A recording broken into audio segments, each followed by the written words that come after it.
willkommen zu unserem heutigen Video. Unser heutiges Thema ist der gemeinsame europäische Referenzrahmen. Als ihr angefangen habt, Deutsch zu lernen, ist euch bestimmt aufgefallen, dass es dort verschiedene Stufen gibt, wie auch bei anderen europäischen Sprachen. Haben wir zum Beispiel A1, A2, B1 und so weiter. In unserem heutigen Video wollen wir uns ansehen, wofür man in Deutschland diese verschiedenen Stufen braucht und was man auf der jeweiligen Stufe schon alles kann. Doch bevor wir loslegen, möchte ich euch erstmal erklären, was der gemeinsame europäische Referenzrahmen überhaupt ist.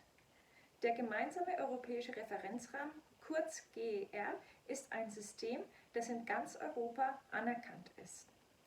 Und somit können Sprachkompetenzen vergleichbar gemacht werden in den ganzen Ländern. Mit diesem System kann man auch gut sehen, welche Fortschritte jemand in einer Sprache gemacht hat.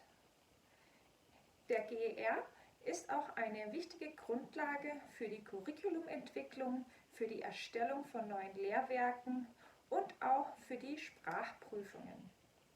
Der gemeinsame europäische Referenzrahmen besteht aus 3 grundlegenden Leveln. Level A ist die elementare Sprachverwendung, Level B die selbstständige Sprachverwendung und Level C die kompetente Sprachverwendung. Jedes dieser 3 grundlegenden Level wird dann nochmal in 2 Stufen eingeteilt.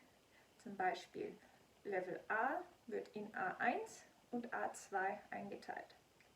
Es gibt also 6 Schwierigkeitsstufen, in die die Sprachtests dann eingeteilt werden. Jede dieser Kompetenzstufen hat dann auch eine detaillierte Beschreibung, was man in dem Level alles kann, also in den Bereichen Lesen, Schreiben, Hören und Sprechen. Als nächstes möchte ich mir mit euch ansehen, wofür ihr die verschiedenen Stufen braucht und was ihr am Ende einer jeweiligen Stufe dann alles könnt. Dabei werde ich mich auf die Bereiche Hören und Sprechen konzentrieren. Aber fangen wir doch mal ganz am Anfang an, bei der Stufe A1. Wenn ihr mit einem deutschen Staatsbürger verheiratet seid und nach Deutschland ziehen möchtet, oder wenn ihr vorhabt, einen deutschen Staatsbürger in Deutschland zu heiraten und nach Deutschland zu ziehen, dann müsst ihr A1 Deutschkenntnisse nachweisen. Auf dieser Stufe könnt ihr einfache Sätze und Anweisungen verstehen. Außerdem könnt ihr einfache Fragen zu eurer Person und zu alltäglichen Themen wie das Wetter und Essen und Trinken verstehen.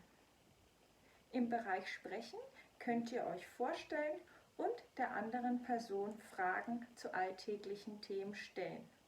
Und ihr könnt in einfachen Sätzen zu verschiedenen Themen etwas sagen, zum Beispiel das Wetter oder Freizeit. Auf der Stufe A2 könnt ihr dann schon häufig gebrauchte Sätze und Ausdrücke zu vertrauten Themen verstehen. Außerdem könnt ihr auch schon kurze Mitteilungen, zum Beispiel am Bahnhof oder am Flughafen, verstehen, also die wesentlichen Sachen zumindest. Im sprachlichen Bereich könnt ihr euch in routinemäßigen Situationen schon ein bisschen verständigen und ihr könnt mit einer anderen Person schon Informationen austauschen, zum Beispiel zu eurem Werdegang oder auch einfache Begründungen abgeben. Als nächstes kommt die Stufe B1. Wenn ihr euch in Deutschland einbürgern lassen wollt, dann braucht ihr neben all den anderen Voraussetzungen auch B1 Deutschkenntnisse. Auf dieser Stufe versteht ihr schon die Hauptpunkte bei vertrauten Themen. Außerdem könnt ihr die meisten Situationen auf Sprachreisen in dem Land, also zum Beispiel in deutschsprachigen Ländern, schon gut bewältigen. Ihr könnt euch auch mit anderen Leuten austauschen über eure Interessen und andere alltägliche Themen und über eure Wünsche und Hoffnungen sprechen.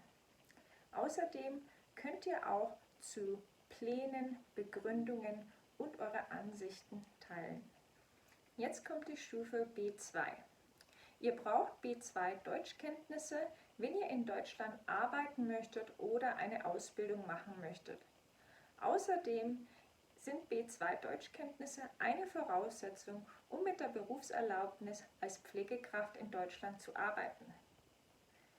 Auf dem B2-Niveau könnt ihr euch bereits fließend und aktiv mit deutschen Muttersprachlern verständigen und aktiv an Diskussionen teilnehmen. Als nächstes kommt die Stufe C1.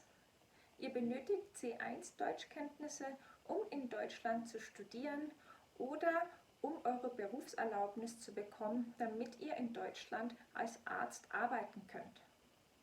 Mit C1 Deutschkenntnissen könnt ihr euch bereits spontan und fließend mit deutschen Muttersprachlern unterhalten und müsst nicht andauernd nach Wörtern suchen. Ihr könnt also sehr gut am gesellschaftlichen und im beruflichen Leben teilnehmen. Außerdem könnt ihr eure Gedanken und Meinungen schon sehr gut zum Ausdruck bringen. Und zum Schluss kommt noch die Stufe C2. Mit C2 Deutschkenntnissen könnt ihr alles, was ihr hört und lest, schon mühelos verstehen. Eure Kenntnisse sind somit fast mit denen eines Muttersprachlers gleichzusetzen. Außerdem habt ihr auch keine Probleme damit, umgangssprachliche Redewendungen zu verstehen. So, jetzt sind wir auch schon mit den ganzen Stufen durch. Wenn ihr Interesse habt, Deutsch zu lernen, dann seid ihr hier bei uns genau richtig. Denn wir bei Andrax bieten ein vielfältiges Kursangebot an. Egal ob fürs Studium, für die Arbeit, aus familiären Gründen oder aus dem einfachen Interesse daran, Deutsch zu lernen, wir haben das Richtige für euch. Mit unserem vielfältigen Kursangebot sind alle Kurse direkt auf euch zugeschnitten und wir helfen euch dabei, eure Ziele zu erreichen.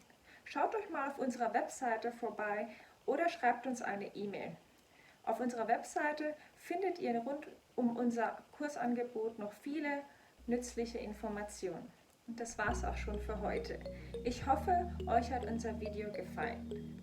Wenn ihr noch Fragen habt, dann schreibt uns doch bitte einen Kommentar oder eine E-Mail. Wenn euch das Video gefallen hat, dann würde ich mich freuen, wenn ihr auf Gefällt mir klickt und unseren Kanal abonnieren würdet. So können wir euch immer auf dem Laufenden halten. Wir sehen uns dann wieder beim nächsten Mal. Tschüss!